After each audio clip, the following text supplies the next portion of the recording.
423구역 박주훈입니다. 레위기 11장입니다. 여호와께서 모세와 아론에게 말씀하여 이르시되 이스라엘 자손에게 말하여 이르라.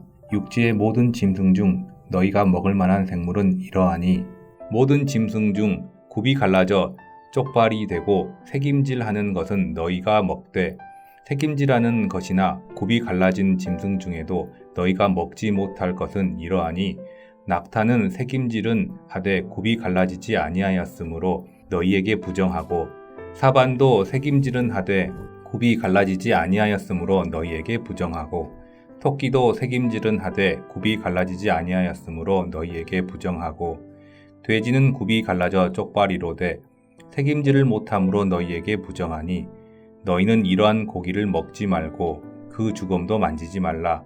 이것들은 너희에게 부정하니라. 물에 있는 모든 것 중에서 너희가 먹을 만한 것은 이것이니 강과 바다와 다른 물에 있는 모든 것 중에서 지느러미와 비늘 있는 것은 너희가 먹되 물에서 움직이는 모든 것과 물에서 사는 모든 것 곧 강과 바다에 있는 것으로서 지느러미와 비늘 없는 모든 것은 너희에게 가증한 것이라. 이들은 너희에게 가증한 것이니 너희는 그 고기를 먹지 말고 그 주검을 가증히 여기라. 수중생물의 지느러미와 비늘 없는 것은 너희가 혐오할 것이니라. 새 중에 너희가 가증히 여길 것은 이것이라. 이것들이 가증한 즉 먹지 말지니 곧 독수리와 솔개와 물수리와 말똥가리와 말똥가리 종류와 까마귀 종류와 타조와 타흐마스와 갈매기와 새매 종류와 올빼미와 가마우지와 부엉이와 흰 올빼미와 사다새와 너새와 황새와 백로 종류와 오디새와 박쥐니라. 날개가 있고 네 발로 기어다니는 곤충은 너희가 혐오할 것이로되 다만 날개가 있고 네 발로 기어다니는 모든 곤충 중에 그 발에 뛰는 다리가 있어서 땅에서 뛰는 것은 너희가 먹을지니 곧 그 중에 메뚜기 종류와 배짱이 종류와 귀뚜라미 종류와 팥중이 종류는 너희가 먹으려니와 오직 날개가 있고 기어다니는 곤충은 다 너희가 혐오할 것이니라. 이런 것은 너희를 부정하게 하나니 누구든지 이것들의 주검을 만지면 저녁까지 부정할 것이며 그 주검을 옮기는 모든 자는 그 옷을 빨지니 저녁까지 부정하리라. 굽이 갈라진 모든 짐승 중에 쪽발이 아닌 것이나 새김질 아니하는 것의 주검은 다 내게 부정하니 만지는 자는 부정할 것이요 네 발로 다니는 모든 짐승 중 발바닥으로 다니는 것은 다 내게 부정하니 그 주검을 만지는 자는 저녁까지 부정할 것이며 그 주검을 옮기는 자는 그 옷을 빨지니 저녁까지 부정하리라. 그것들이 내게 부정하니라. 땅에 기는 길 짐승 중에 내게 부정한 것은 이러하니 곧 두더지와 쥐와 큰 도마뱀 종류와 도마뱀 부치와 육지 악어와 도마뱀과 사막 도마뱀과 카멜레온이라. 모든 기는 것 중 이것들은 내게 부정하니 그 주검을 만지는 모든 자는 저녁까지 부정할 것이며 이런 것 중 어떤 것의 주검이 나무 그릇에든지 의복에든지 가죽에든지 자루에든지 무엇에 쓰는 그릇에든지 떨어지면 부정하여지리니 물에 담그라. 저녁까지 부정하다가 정할 것이며 그것 중 어떤 것이 어느 질그릇에 떨어지면 그 속에 있는 것이 다 부정하여지나니 너는 그 그릇을 깨뜨리라. 먹을 만한 축축한 식물이 거기 담겼으면 부정하여질 것이요 그 같은 그릇에 담긴 마실 것도 부정할 것이며 이런 것의 주검이 물건 위에 떨어지면 그것이 모두 부정하여지리니 화덕이든지 화로이든지 깨뜨려 버리라. 이것이 부정하여져서 너희에게 부정한 것이 되리라. 샘물이나 물이 고인 웅덩이는 부정하여지지 아니하되 그 주검에 닿는 것은 모두 부정하여질 것이요 이것들의 주검이 심을 종자에 떨어지면 그것이 정하거니와 만일 종자에 물이 묻었을 때에 그것이 그 위에 떨어지면 너희에게 부정하리라. 너희가 먹을 만한 짐승이 죽은 때에 그 주검을 만지는 자는 저녁까지 부정할 것이며 그것을 먹는 자는 그 옷을 빨 것이요 저녁까지 부정할 것이며 그 주검을 옮기는 자도 그의 옷을 빨 것이요 저녁까지 부정하리라. 땅에 기어다니는 모든 길짐승은 가증한즉 먹지 못할지니 곧 땅에 기어다니는 모든 기는 것 중에 배로 밀어 다니는 것이나 네 발로 걷는 것이나 여러 발을 가진 것이라. 너희가 먹지 말지니 이것들은 가증함이니라. 너희는 기는 바 기어다니는 것 때문에 자기를 가증하게 되게 하지 말며 또한 그것 때문에 스스로 더럽혀 부정하게 되게 하지 말라. 나는 여호와 너희의 하나님이라. 내가 거룩하니 너희도 몸을 구별하여 거룩하게 하고 땅에 기는 길짐승으로 말미암아 스스로 더럽히지 말라. 나는 너희의 하나님이 되려고 너희를 애굽 땅에서 인도하여 낸 여호와라. 내가 거룩하니 너희도 거룩할지어다. 이는 짐승과 새와 물에서 움직이는 모든 생물과 땅에 기는 모든 길짐승에 대한 규례니 부정하고 정한 것과 먹을 생물과 먹지 못할 생물을 분별한 것이니라. 하늘에 계신 우리 아버지여, 이름이 거룩히 여김을 받으시오며 나라가 임하옵시며 뜻이 하늘에서 이룬 것 같이 땅에서도 이루어지이다. 오늘날 우리에게 일용할 양식을 주옵시고 우리가 우리에게 죄 지은 자를 사하여 준 것 같이 우리 죄를 사하여 주옵시고 우리를 시험에 들게 하지 마옵시고 다만 악에서 구하옵소서. 대개 나라와 권세와 영광이 아버지께 영원히 있사옵나이다. 아멘.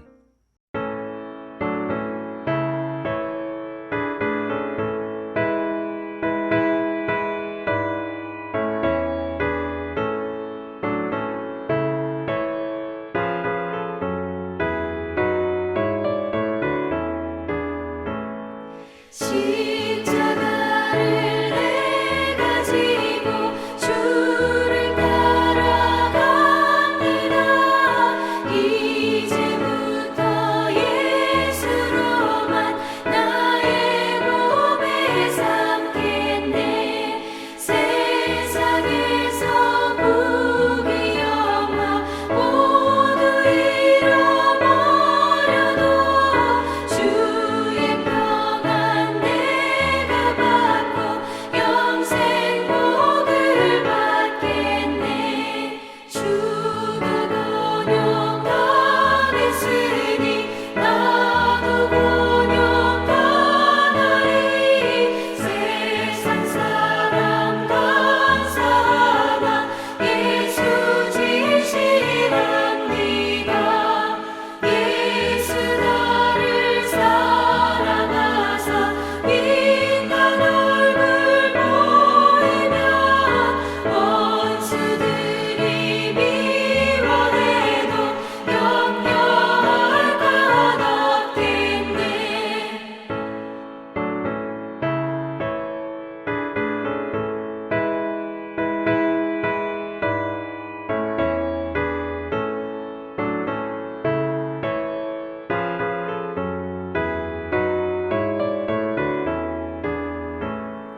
내가 핍박당할 때에 주의 품에 안기고 세상 고초당할수록 많은 위로 받겠네.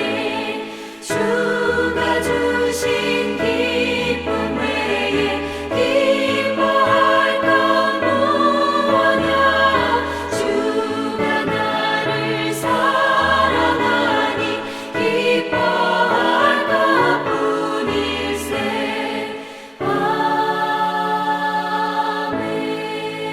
아멘. 오늘 함께 보실 하나님의 말씀은 구약성경 시편 68편 19절부터 35절까지 말씀입니다. 구약 849쪽에 있습니다. 제가 34절과 35절만 봉독해 드리겠습니다. 너희는 하나님께 능력을 돌리지어다. 그의 위엄이 이스라엘 위에 있고 그의 능력이 구름 속에 있도다. 하나님이여 위엄을 성소에서 나타내시나이다. 이스라엘의 하나님은 그의 백성에게 힘과 능력을 주시나니 하나님을 찬송할지어다. 아멘. 샬롬. 오늘 또 예수 그리스도의 평강이 성도님들 삶에 풍성하게 임하기를 간절히 축원합니다. 사랑하는 성도 여러분, 새가 하늘에서 내려다보는 관점으로 표현한 지도나 그림을 조감도라고 합니다. 이 조감도는 밑에서는 웅장하고 복잡한 구조로 되어 있습니다. 하지만 위에서 보면 한눈에 다 보이는 평면입니다. 결국 관점의 차이입니다. 그렇다면 우리 삶에는 어떤 조감도가 있을까요? 그리고 우리는 어떠한 관점으로 우리의 인생을 바라보아야 할까요? 첫째, 주님의 은혜를 기대함으로 살아야 합니다. 오늘 본문 19절 말씀 보면 시인은 하나님께서 날마다 우리 짐을 지시는 분이다 라고 말합니다. 다윗은 여기에서 한 가지 사실을 전제하고 있습니다. 그것은 우리 모두에게 각자의 짐이 있다라는 것입니다. 여기서 다윗이 말하는 이 짐은요, 여러 가지 의미로 생각할 수 있습니다. 우선 인간이 이 세상을 사는 동안 지고 가야 되는 죄의 짐을 가리킬 수도 있습니다. 그런가 하면 이 세상에서 누구나 겪어야 되는 환난과 고통, 근심과 걱정의 그 짐을 의미한다고 볼 수도 있습니다. 하여튼 다윗은 하나님께서 이러한 우리의 짐을 져주시는 분이다 라고 고백을 하고 있습니다. 그렇습니다. 사랑하는 성도 여러분, 하나님께서는 자기 백성들의 무거운 짐을 대신 져주시는 분이십니다. 주님은 마태복음 11장 28절에서 이렇게 말씀하셨습니다. 수고하고 무거운 짐진 자들아 다 내게로 오라. 내가 너희를 쉬게 하리라. 사랑하는 성도 여러분, 여러분은 여러분 인생의 이 짐을 어떻게 해결하고 계십니까? 그리고 어떻게 해결하려고 노력하고 계십니까? 혹 인생의 짐을 하나님을 의지하지 않고 스스로 해결하려 하거나 다른 인본적인 방법으로 해결하려고 하지는 않으십니까? 그렇게 해도요, 우리에게 돌아오는 것은 실망과 고통뿐입니다. 그렇기 때문에 우리는 세상을 의지하는 것이 아니라 인본적인 그런 방법들을 의지하는 것이 아니라 누구를 의지해야 됩니까? 바로 하나님을 의지해야 합니다. 그리고 하나님의 도우심을 날마다 구해야 합니다. 또한 하나님이 우리의 구원이 되신다라고 선포하고 있습니다. 본문 20절 말씀을 보면요, 그 구원의 하나님이 우리를 사망에서 건져주신다라고 말씀하고 있습니다. 또한 21절 말씀을 보면 우리의 생명을 위협하는 원수들에게서 우리를 구하시기 위해서 하나님이 원수들의 정수리에 난 머리털을 붙잡고 그 머리를 쳐부수고 승리할 것이다 라고 말씀하고 있습니다. 사랑하는 성도 여러분, 이 하나님의 심판에서 벗어날 자는 한 사람도 없습니다. 또한 22절 말씀 보면요, 시인은 바산에서 돌아오게 하고 바다 깊은 곳에서 우리 주님께서 도로 나오게 하신다라고 말씀하고 있습니다. 바산은 가장 높은 것을 상징합니다. 그리고 바다 깊은 곳은 가장 낮은 곳을 상징합니다. 이것은 높은 곳이든지 낮은 곳이라든지 하나님에게서는 피할 수 있는 곳이 없다는 사실을 우리에게 보여줍니다. 인생을 걸어가는 길 혼자라고 우리는 그렇기 때문에 생각해서는 안 됩니다. 주님은 우리의 작은 삶에 동행하시고 인생의 굴곡으로 인한 지친 걸음과 그 거친 호흡에도 함께 하십니다. 주님이 보이지 않는다고 해서 믿음의 눈도 잃어버리지는 않아야 합니다. 그분은 우리의 생각보다 훨씬 우리 가까이에서 계시고 우리를 도와주시는 분이십니다. 우리를 죄의 짐에서 악한 세력으로부터 건져내 주실 것입니다. 이 사실을 기억하면 이 세상에서 우리는 두려울 것이 없습니다. 구원의 하나님, 승리의 하나님을 바라보는 말미암아 그리고 그 하나님을 기대함으로 말미암아 오늘도 넉넉하게 이기고 오늘도 내일도 사시기를 간절히 축원합니다. 둘째, 우리의 눈을 넓혀야 됩니다. 22절 말씀처럼 주님은 하늘 성소에 계시고 모든 나라를 꾸짖는 광대하신 분이십니다. 그렇기 때문에 우리는 나의 생각에만 그 몰두해서 살지 않아야 합니다. 눈을 넓혀서 다른 사람을 보고 더 넓혀서 역사를 운행하시고 구원의 계획을 이행하시는 주님을 바라보며 우리는 살아야 됩니다. 그리고 그분의 관점으로 우리의 삶을 돌아보아야 합니다. 그러면 어떻게 보입니까? 다르게 보일 것입니다.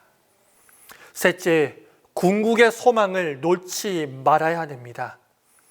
24절 말씀을 보면요, 시인은 계속해서 초월자이시자 내재하시는 하나님을 찬양하고 있습니다. 그리고 그 구원하시는 하나님을 찬양하자라고 독자들로 하여금 초청하고 있습니다. 그렇다면 왜 우리가 하나님을 찬양해야 될까요? 왜 시인은 독자들로 하여금 하나님을 찬양하라, 하나님을 찬양하라 라고 이렇게 계속해서 초대를 하고 있는 것일까요? 그것은 우리 주님께서, 우리 하나님께서 우리 삶의 궁극적인 이유가 되시기 때문입니다. 우리의 구원자가 되시기 때문입니다. 모든 나라를 굴복시키시고 경배하게 하시기 때문입니다. 그리고 우리의 힘과 우리의 능력이 되시기 때문입니다. 그렇기에 개인의 삶과 온 역사의 궁극적인 목표는 무엇이 되어야 됩니까? 이 하나님의 존귀한 이름이 높임을 받는 것. 그것이 우리 인생의 목적이 되어야 되고 그것이 우리 인생의 목표가 되어야 할 것입니다. 이 표대를 놓치지 말고 우리는 오늘도 내일도 걸어가야 할 것입니다. 말씀을 정리하겠습니다. 사랑하는 성도 여러분, 여러분은 여러분의 인생길 가운데 어떠한 조감도를 갖고 계십니까? 여러분 인생 가운데 어떠한 관점으로 여러분의 인생을 살아가고 있습니까? 바라고 소망하기는 잘못된 조감도, 잘못된 그런 관점을 가지고 인생을 걸어가지 않기를 간절히 소망합니다. 오늘 말씀처럼 구원과 승리의 하나님을 기대함으로 우리의 눈을 높이어서 궁극의 소망을 늘 바라봄으로 늘 찬송하며 우리의 인생길을 걸어가시기를 바랍니다. 그렇게 할 때 우리 주님이 우리와 늘 함께 하시고 우리 주님의 이름이 온 열방 가운데 높임을 받게 될 것입니다. 오늘도 그리고 내일도 우리의 평생의 그 삶이 주님을 의지할 말미암아 승리하는 우리 모든 성도들 되시기를 주의 이름으로 간절히 축원합니다. 기도하겠습니다. 사랑과 은혜가 풍성하신 하나님 아버지, 오늘 말씀 통해서 우리는 어떠한 관점으로 인생을 살고 있었는지 우리 자신을 돌아봅니다. 하나님 아버지, 우리가 잘못된 관점으로 이 세상을 살지 않게 하여 주시고 잘못된 관점으로 이 세상을 바라보지 않게 하여 주시고 우리의 모든 짐을 지시는 하나님을 의지하며 구원과 승리의 하나님만을 바라보는 말미암아 인생을 살게 하여 주시고 인생을 승리하게 하여 주시옵소서. 예수님의 이름으로 기도드립니다. 아멘.